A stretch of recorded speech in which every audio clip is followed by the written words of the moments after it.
ગીર સોમનાથ જિલ્લાના તાલાળા સહિત 8 તાલુકામાં કાર્યરત રહેલો ખાંડ ઉદ્યોગ છેલ્લા 13 વર્ષથી બંધ હતો. સાંસદ રાજેશભાઈ ચુડાસમા અને ધારાસભ્ય ભગવાનભાઈ બારડના પ્રયત્નોથી આ ઉદ્યોગને નવજીવન મળ્યું છે. આઈપીએલ કંપનીએ આ પ્લાન્ટને 30 વર્ષના ભાડા પટ્ટે લીધો છે. કંપની 100 કરોડનું રોકાણ કરી પ્લાન્ટને ફરી કાર્યરત કરી રહી છે. હાલમાં પ્લાન્ટમાં રિનોવેશન અને નવી મશીનરીના ઇન્સ્ટોલેશનનું કામ પૂરજોશમાં થઈ રહ્યું છે. દિવાળી સુધીમાં પ્લાન્ટ શરૂ થવાથી ગીર વિસ્તારમાં ફરી ખાંડનું ઉત્પાદન બનશે.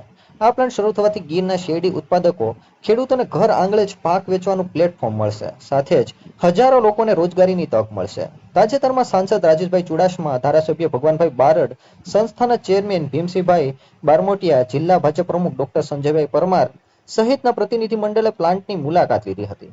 આ દરમિયાન આઈપીએલ કંપનીના એચઆર અરવિંદ ચૌધરી અને પ્લાન્ટ સુપરવાઇઝર ઓડેદરાએ ચાલી રહેલી કામગીરીની માહિતી આપી હતી. દિવાળીથી શેરડીનું પિલાણ શરૂ થશે. ગીર વિસ્તારમાં ફરી રોનક જોવા મળશે.